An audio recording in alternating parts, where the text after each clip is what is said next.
Hey guys, it's YodaJoe93. So as you know, yesterday I went to go see Mission Impossible Dead Reckoning Part 1, which is one of my most anticipated movies for the year. And it did not disappoint, guys. It really didn't. It was actually quite a wonderful experience, and I had a great time with this movie.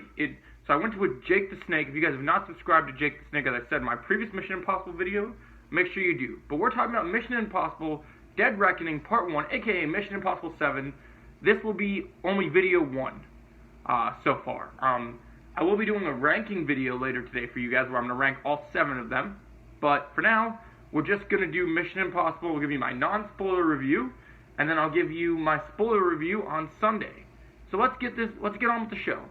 So my expectations were super high for this film. As you will see in my thumbnail, the movie is highly trending on the Rotten Tomatoes meter. It was at 99, I think it's 98 to 97 now, but it still is really good. So we're going to go over where I think of Mission Impossible, what I think of Mission Impossible 7, and I'll also kind of tell you what I think of this movie, like where it ranks and everything, and we'll get into the ranking in the ranking video. But so overall the movie, right? So this is a Mission Impossible movie that deals with, this is a Mission Impossible movie that deals with AI technology, which is really interesting. And so the plot of this Mission Impossible movie, you'll remember more than most because of how relevant it is to society. And I think it is really interesting that they're going this route. So it's cool. Another thing about this movie that's great is, so you got to talk about performances. So this is once again, another great Mission Impossible movie with action that just delivers on every level. It's jaw-dropping action sequence after jaw-dropping action sequence. So before we talk about our main cast, let's talk about our new members, our new players, if you will. So Haley Atwell comes in here, and she's fantastic. I mean, who would have thought that Captain America's girlfriend from World War II would come in here, Peggy Carter, and play a great role in Mission Impossible? She's a pickpocket thief that comes across Tom Cruise, and they have very good chemistry. It works great. It works great to see her back, and she did so good. So Christopher McQuarrie and Tom Cruise worked together on this film and made a remarkable movie. Let's talk about the threat of the film. Okay, so the AI is the main villain, as people have talked about in their reviews before. I think we can say that without spoilers.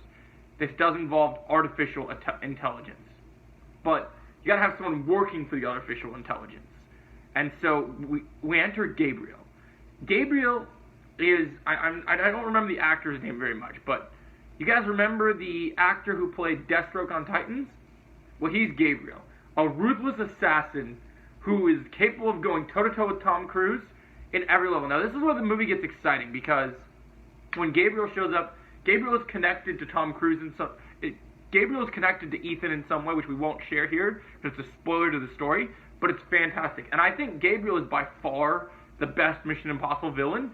I mean, obviously the AI is pulling Gabriel's strings, but as a threatening presence, all the other villains in the franchise so far have done some crazy things. Like obviously Fallout has Henry Cavill's character, which is pretty threatening, but this dude just takes it up another level. And what I love about this Mission Impossible movie is it feels like a PG-13. This feels like something the MCU should have done with their more serious style, like Winter Soldier movie, where this is like if Winter Soldier was an Avengers movie meets John Wick with a PG-13 rating. And in that sense, this movie has real stakes. People die in this movie, and they die. There's no resurrection. They die. So, which we'll get to them later in the review.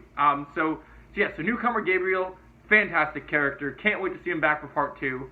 So let's move on. So Haley Atwell, Gabriel, 2 new additions. We also have gained Pom Klementieff. I believe that's how you say her name. We'll just call her the Mantis actress from The Guardians. So we know that Mantis's actress was asked to join the new DC universe by James Gunn, because James Gunn loves his Guardians cast members. But this is the cool thing.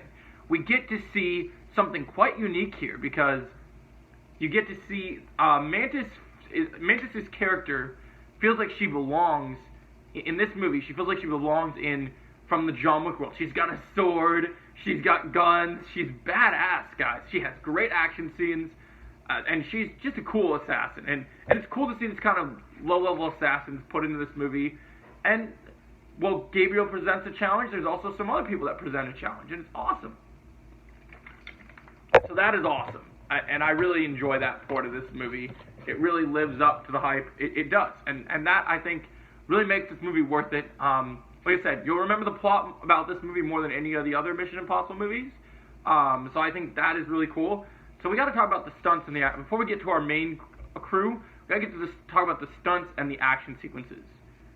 Guys, so the action sequences in this movie are phenomenal.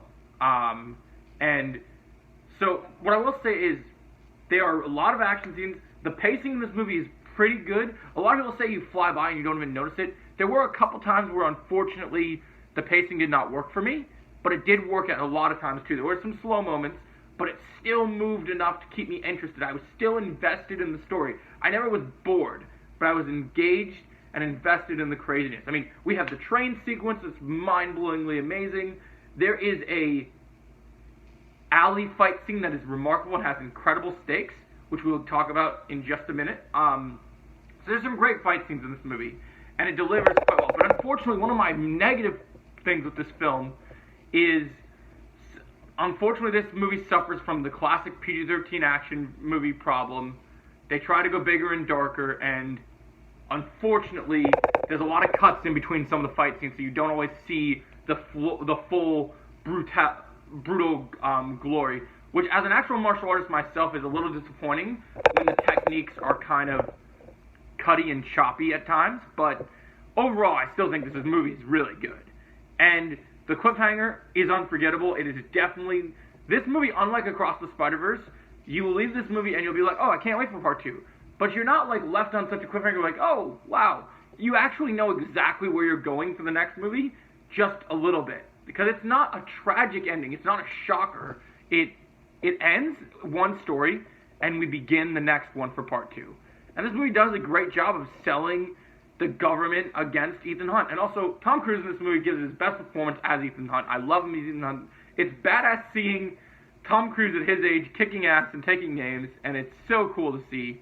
And he delivers. He's got elbows, he's got kicks. The action scenes, like I said, they're absolutely jaw-dropping and amazing. If you guys need to see this movie on the biggest screen possible, I highly recommend it. Vanessa Kirby is back, which she is really good in this movie, even though she's short-lived. But Rebecca Ferguson is amazing, and the stakes with her, this was a great performance with her. It's great to see the Arby's guy back. It's great to see Simon Pegg back. Tom Cruise's original team just put a smile on my face and make this movie worth it for what it is. And so this movie is great. It's a great Mission Impossible movie, great action, great storytelling, some good humor, not as much as usually. It's a much more seriously toned movie. But overall, I enjoyed Mission Impossible Dead Reckoning Rising Part 1. It's not my favorite movie of the year, but it's at least in my top 4. It's still very good. I still have to think about the other movies, because I don't think it's better than John Wick 4. It's a really good movie, don't get me wrong, but I just really love John Wick 4 because of the action, and that it's clean, and that it looks so clean. But it is really good still. I'm going to give Mission Impossible Dead Reckoning Part 1 a 8.5 out of 10. So if you guys have seen Mission Impossible Dead Reckoning Part 1, let me know your thoughts in the comments below. And if you guys have seen the movie, give me your score in the comments below. I want to hear your thoughts. Have a great day.